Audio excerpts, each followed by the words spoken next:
Hello everyone. आज हम anatomy and physiology का चैप्टर 9 स्टार्ट करने जा रहे हैं, जो कि है डाइजेस्टिव सिस्टम। चलिए सिलेबस देख लेते हैं कि क्या सब पढ़ना है हमें इस चैप्टर में। सबसे पहले हम पढ़ेंगे anatomy and physiology of GIT.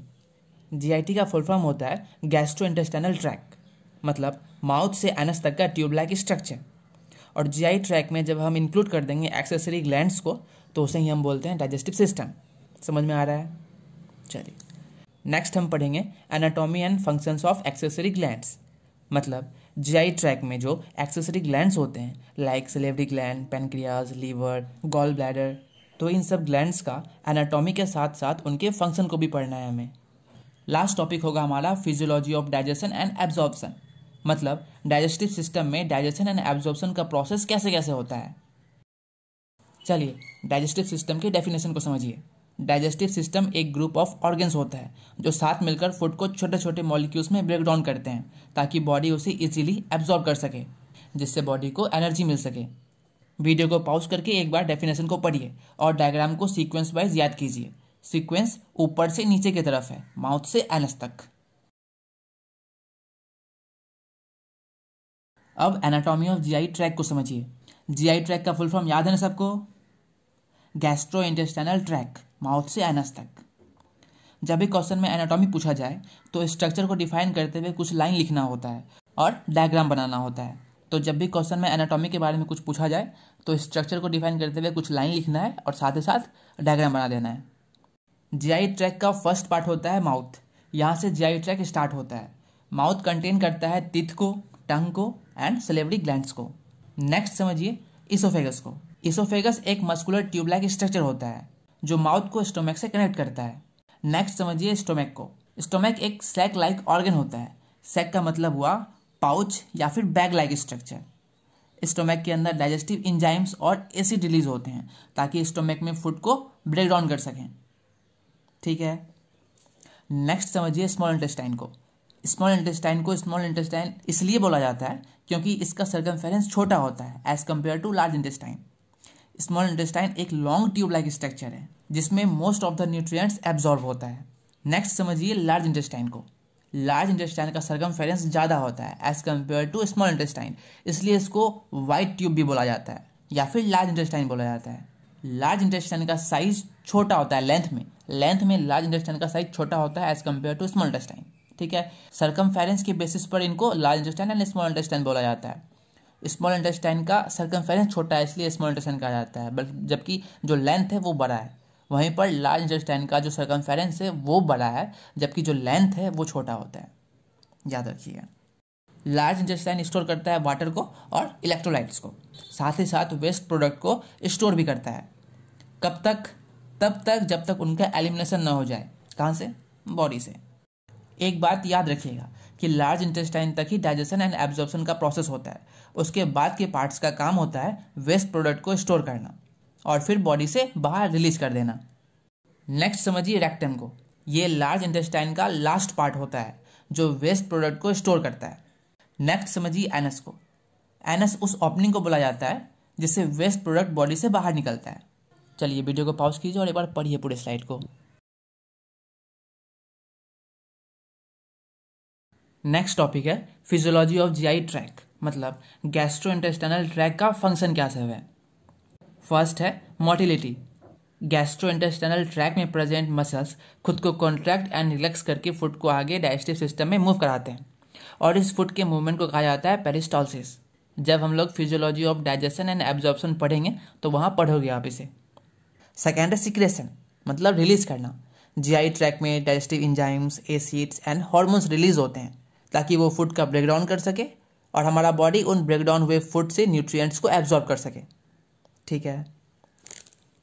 Third है डाइजेशन, पता ही है आपको, तो आगे बढ़ते हैं। फोर्थ है एब्जॉर्प्शन। ये भी पता ही है आपको कि जीआई ट्रैक न्यूट्रिएंट्स को एब्जॉर्ब करता है और फिर ब्लड स्ट्रीम में ट्रांसफर कर देता है न्यूट्रिएंट्स को। चलिए फिफ्थ है एलिमिनेशन। एलिमिनेशन का प्रोसेस भी पता ही है आपको कि वेस्ट को एनस के द्वारा बॉडी से बाहर रिलीज कर देना। ठीक है। नेक्स्ट टॉपिक है हमारा anatomy and functions of accessory glands. Accessory glands कौन से होते हैं डाइजेस्टिव सिस्टम में? Salivary gland, pancreas, liver and gall bladder. चलिए एक एक करके समझते हैं सबको। फर्स्ट देखिए सलेवरी ग्लैंड को, ये 3 पेयर्स में प्रेजेंट होते हैं, पैरोटाइड, सबमैंडिबुलर एंड सबलिंगुअल। ये सलाइवा प्रोड्यूस करते हैं। सलाइवा मतलब थूक। सलाइवा का काम होता है फूड को नमी प्रोवाइड करना, उनको गीला करना, उनको ल्यूब्रिकेट करना, ताकि पेरिस्टॉलिसिस का प्रोसेस इजीली हो सके। ठीक है, साथ ही साथ कार्बोहाइड्रेट्स एंड एमाइलेज को ब्रेक डाउन करता है सलाइवा। अगर हम लोग कुछ ऐसा खाना खा लेते हैं जो एसिडिक या बेसिक नेचर का होता है तो उसे न्यूट्रलाइज भी करता है सलाइवा। अब आपके माइंड में ये क्वेश्चन आया होगा कि स्टोमक में तो स्ट्रॉन्ग एसिड HCl पहले से प्रेजेंट है, तो फिर न्यूट्रलाइज करने की क्या जरूरत है ना। देखिए, सलाइवा का pH होता है अराउंड 6.2 से 7.6 के बीच। अगर फूड में प्रेजेंट एसिड या फिर बेस सलाइवा का pH गड़बड़ कर दे तो सलाइवा अपना काम ठीक से नहीं कर पाएगा। और साथ ही साथ अगर सलाइवा में एसिड ज़्यादा हो जाता है तो वो आपके टीथ में प्रेजेंट इनामेल को डैमेज करना स्टार्ट कर देता है, तो आपका टीथ खराब हो सकता है उसके कारण। तो ये भी रीज़न है कि सलाइवा को न्यूट्रल रखा जाता है। नेक्स्ट है पैनक्रियाज। पैनक्रियाज स्टोमक के पीछे प्रेजेंट होता है। 3-4 पार्ट याद रखना है डायग्राम के लिए आपको। कौन सा में वो सब पार्ट?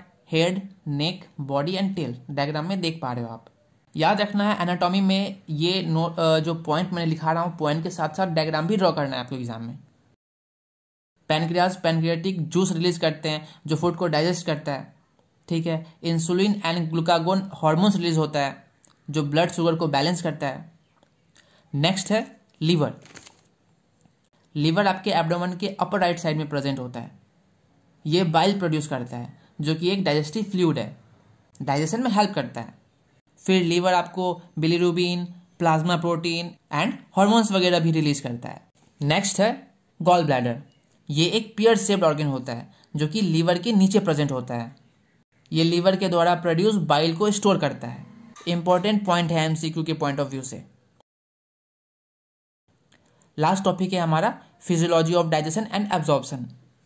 मतलब हमें डाइजेशन एंड एब्जॉर्प्शन के प्रोसेस को पढ़ना है। तो डाइजेशन स्टार्ट कहाँ से होता है? माउथ से। तो हम स्टार्ट माउथ से करते हैं समझना। माउथ हेल्प करता है हमें मैकेनिकल डाइजेशन में। माउथ में प्रेजेंट टीथ जब फूड को स्मॉल पीसेस में ब्रेक डाउन करता है तो उस प्रोसेस को हम बोलते हैं मैकेनिकल डाइजेशन। ठीक है, फिर केमिकल डाइजेशन में भी हेल्प करेगा सलाइवा। साथ ही साथ सलाइवा फूड को ल्यूब्रिकेशन प्रोवाइड करता है ताकि फूड इजीली हम अंदर स्वॉलो कर सकें, अंदर घूट सकें। नेक्स्ट फूड जाएगा इसोफेगस में, जहाँ इसोफेगस के मसल्स खुद को कॉन्ट्रैक्ट एंड रिलैक्स करके फूड को स्टोमक तक पहुँचाएंगे। इस मसल के मूवमेंट को हम क्या बोलेंगे? पेरिस्टॉलिसिस। बहुत बढ़िया। इसोफेगस और स्टोमक जहाँ ज्वाइंट होते हैं वहाँ एक डोर होता है, इसोफेगियल स्फिंक्टर नाम का, जो स्टोमक के फूड को वापस इसोफेगस में जाने से रोकता है। अब आ चुका है फूड स्टोमक में। स्टोमक में फूड डाइजेस्ट होगा। बस यही बात टेक्निकल टर्म में लिखा हुआ है यहाँ पर। अगर ये सब पॉइंट्स याद रखने में परेशानी हो तो आप बस इतना याद रखिएगा कि स्टोमक में गैस्ट्रिक जूस रिलीज होता है और गैस्ट्रिक जूस फूड को डाइजेस्ट करने में हेल्प करता है। बस। नेक्स्ट फूड जाएगा स्मॉल इंटेस्टाइन में। स्मॉल इंटेस्टाइन में न्यूट्रिएंट्स का एब्जॉर्प्शन स्टार्ट हो जाता है। स्मॉल इंटेस्टाइन के स्टार्टिंग पार्ट में पैनक्रियाज पैनक्रियाटिक जूस रिलीज करता है। साथ ही साथ जो लीवर है वो अपना बाइल रिलीज करता है। एक बात और याद रखिए कि स्मॉल इंटेस्टाइन के वॉल पर माइक्रोविलाई प्रेजेंट होता है जिसमें ब्रश बॉर्डर इंजाइम्स होता है जो कार्बोहाइड्रेट, प्रोटीन और फैट का ब्रेक डाउन करता है। माइक्रोविलाई का काम होता है फूड में से न्यूट्रिएंट्स को एब्जॉर्ब करना और ब्लड स्ट्रीम तक पहुंचा देना। डाइजेशन एंड एब्जॉर्प्शन का लास्ट पार्ट हो जाएगा लार्ज इंटेस्टाइन। लास्ट पार्ट इसलिए क्योंकि लार्ज इंटेस्टाइन के बाद का 2 पार्ट रेक्टम और एनस है। रेक्टम में वेस्ट प्रोडक्ट स्टोर होता है और एनस से बाहर निकल जाता है। तो इन दोनों पार्ट्स में ना तो डाइजेशन हो रहा है ना ही एब्जॉर्प्शन, इसलिए physiology of digestion and absorption में हम इन्हें नहीं पढ़ते हैं। चलिए लार्ज इंटेस्टाइन को समझिए। लार्ज इंटेस्टाइन वाटर को एब्जॉर्ब करता है, इलेक्ट्रोलाइट्स को एब्जॉर्ब करता है, साथ ही साथ अनडाइजेस्टेड कार्बोहाइड्रेट को स्टोर भी करता है। दैट्स इट, हो गया आपका चैप्टर खत्म। नोट से चैप्टर रिवाइज कर लीजिएगा और MCQ के PDF से MCQ भी रिवाइज कर लीजिएगा।